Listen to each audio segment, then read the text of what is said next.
So here we are back at the castle for a bit of a recap on where we were last time, and I'm going to go through show you the schedule of works and what we've been doing, and all the little tricks of the trade that you can use. A lot of workmen here over the last few weeks trying to get the job pushed forward.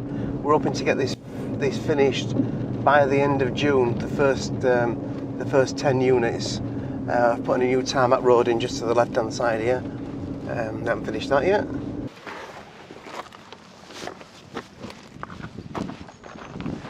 So here we are back at the castle.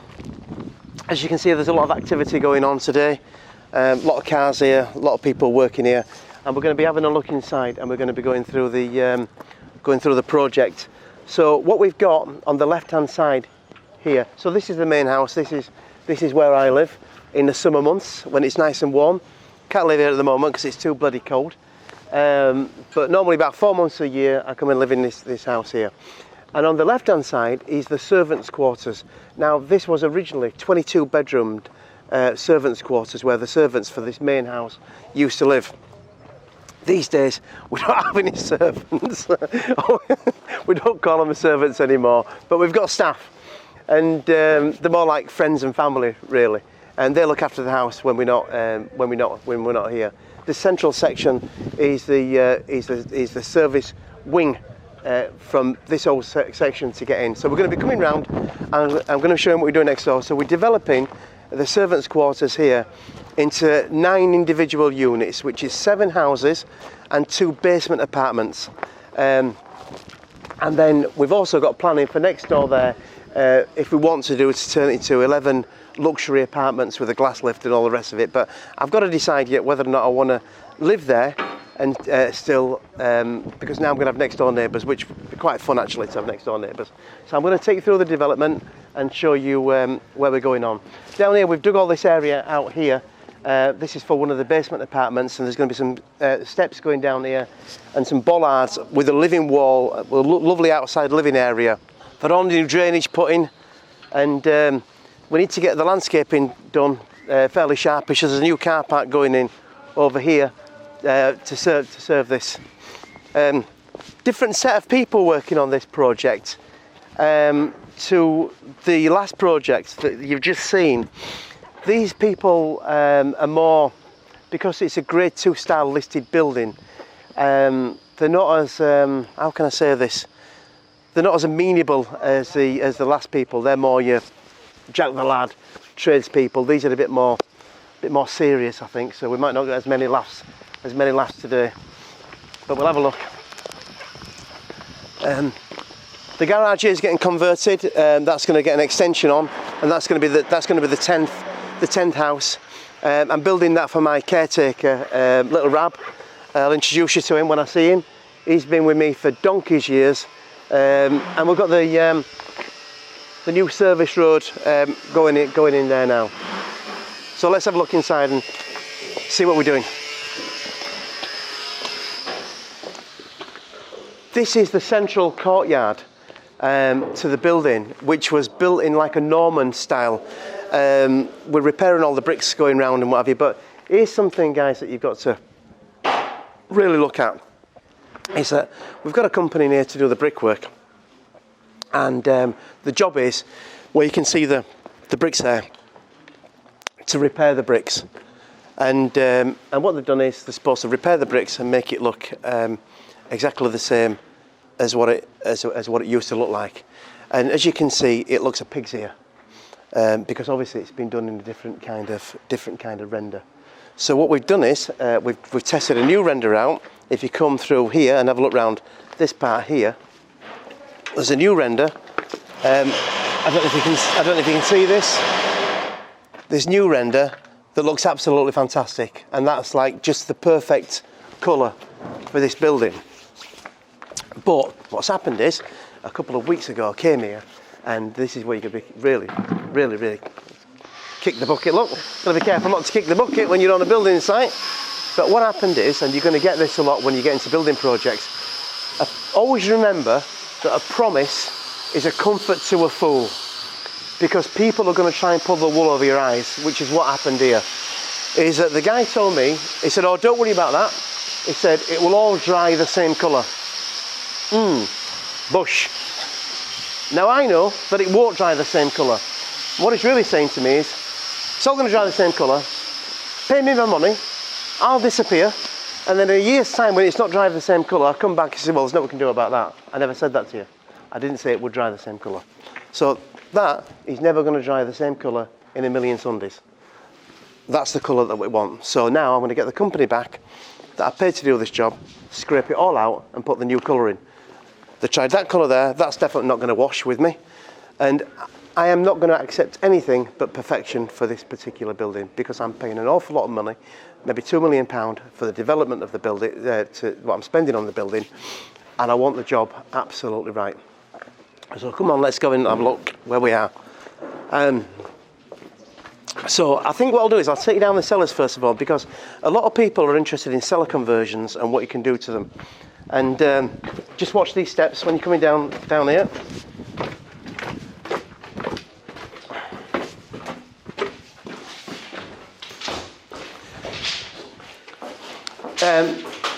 So this is a cellar conversion, and what we've got here, as you can see, we've got the vaulted ceilings. Now, this is the lowest ceiling in the old building, and the floor, we've had to dig out the floor, and then we've put a concrete base in the floor, and we've put insulation in, and then we've put underfloor heating in this particular floor. But you can see this membrane here. Well, that goes down the wall, and then we've got a tanking system that goes round, and that's going to keep all the damp out of the walls. But once these walls are plastered and painted white, this is going to look an awful lot bigger. If we look around this way, they're going to have windows in as well, and you can see now where the membrane comes right up the wall, and we've put all the surfaces in, and round here, this is going to make an absolutely fantastic unit. All the services, the drainage is all in, all the pumping systems in, the water's in, the electric's in, and then this is a kitchen. So you've got a nice big kitchen there. We'll put a nice inset cooker into there, and you can see we've insulated the ceilings. And we'll come round, and this is the area where people come into, and there'll be a downstairs toilet here, and like a bit of an entrance. And another bedroom there, got all these beautiful ceilings, and it's going to look $1 million. We'll just take it around. So this is one. There's two of these apartments. This is one big, massive apartment, and there's a bigger one next door as well. Two big downstairs apartments, and I'm expecting these to do about £500,000 each. But before, there was just lost spaces. We're doing nothing. So we're into the middle section of the house. And behind all these doors, you can see there's like an old, this is the old kitchen that, I mean, look at the size of the place. A bit like Downton Abbey, this was the kitchen that serviced the whole house, and there'll be all sorts, in the main house years ago, there'll be all sorts of dignitaries that used to come and live there. But come upstairs, let's have a look at what we're doing with the walls. Right, so, into this apartment here, you can see that now we're starting getting all the heating in these particular pipes here. What we're doing with this job is we're putting air source heat pumps into all these units. So we've got 9 air source heat pumps going in, and I think they work off about 2 or 3 kilowatts of power, but transferring to about 16 kilowatts of power. Very cheap to run, very green and economical, and they're a great system. They're expensive, but you do get your money back in the long term. So we're at a point now where we're starting to plasterboard the walls and get the rooms all sorted out, and you can see the vast size of these houses. So this is one unit. We've got a bedroom here, and then a bathroom, the staircase that's going to come up there, all nice and boarded off, and then up here what you've got is a bedroom with a vaulted ceiling, and I mean, just look at the views there, folks. Look at the view. It's absolutely fantastic out that window. And in here, this particular bedroom, what we've got is a staircase going up here, for this bedroom.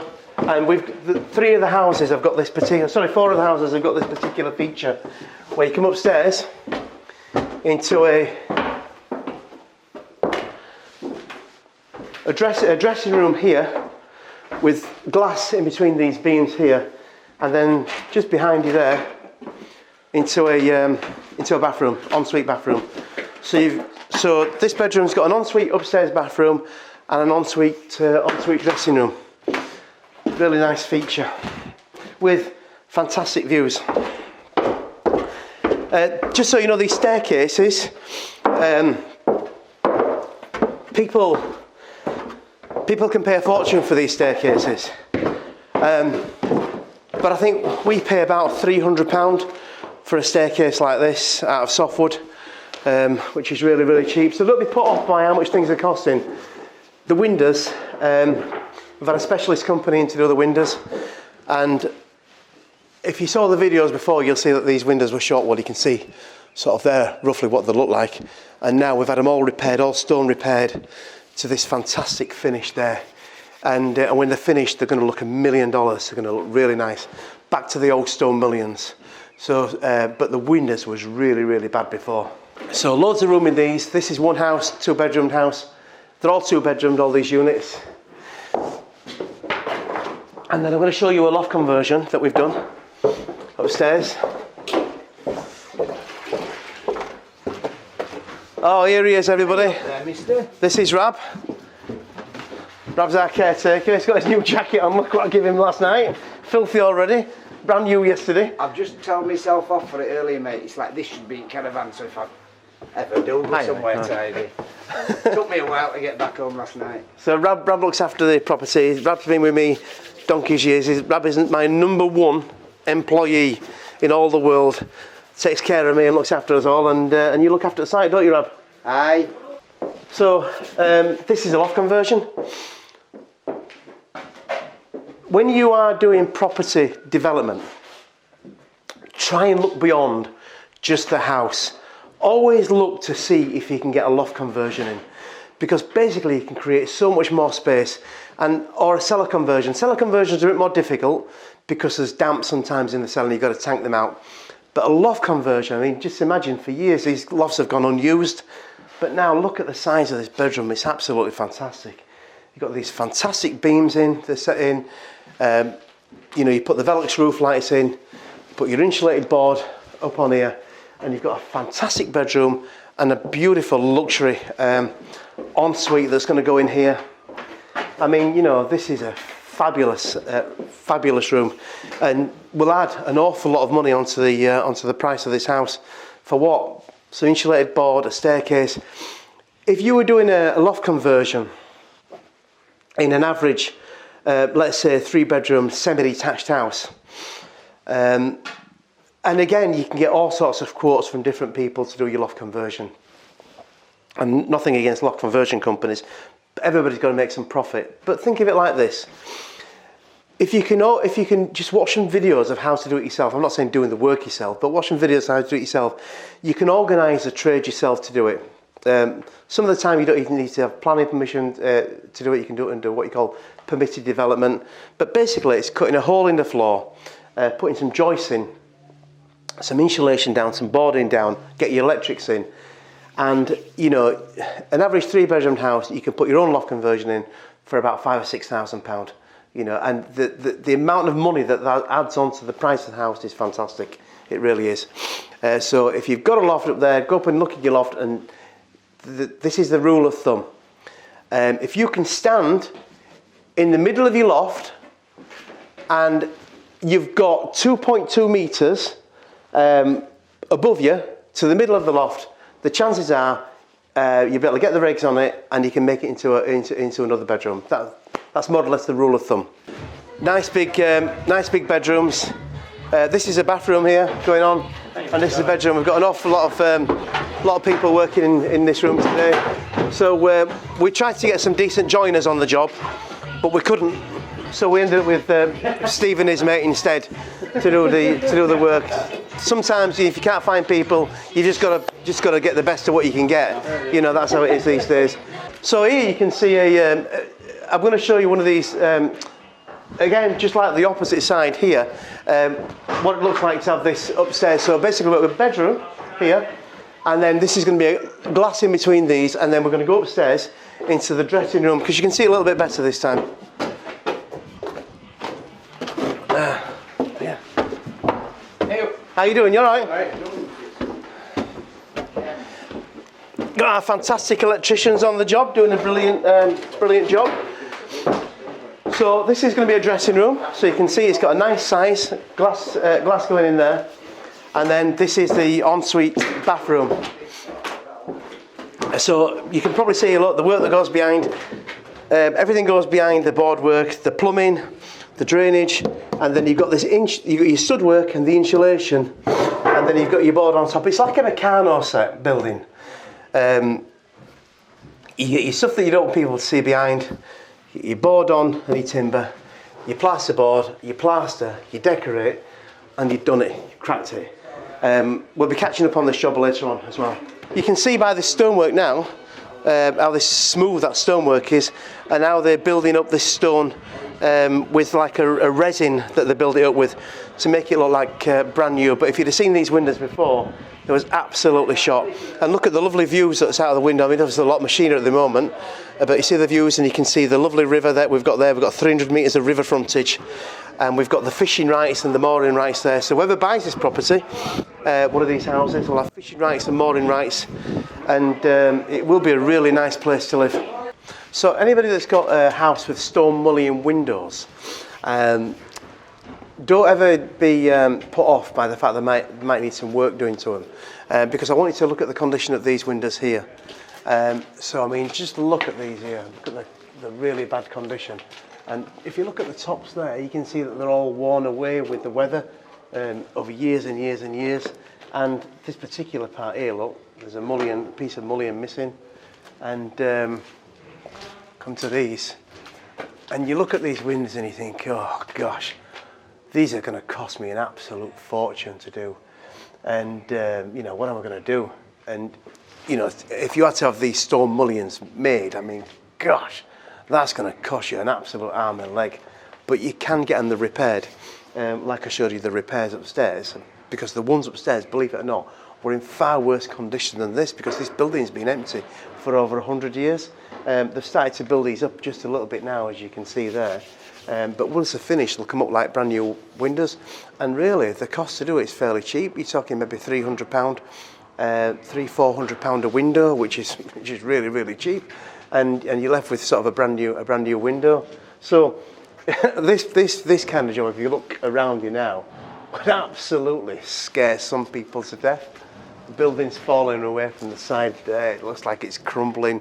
It's a grade 2 style listed building, so it has to be obviously put right. All this is lime mortar. And, you know, it does scare people to death, but it doesn't scare me, and it shouldn't scare you either, because everything is just a process. You start knocking the stuff off. There's a job for everybody to do. That's the lime mortar, the stone windows, and you'll see in a few weeks' time when we come back and revisit this property, we'll come into this area again, and you'll see what a transformation that we make to this particular area.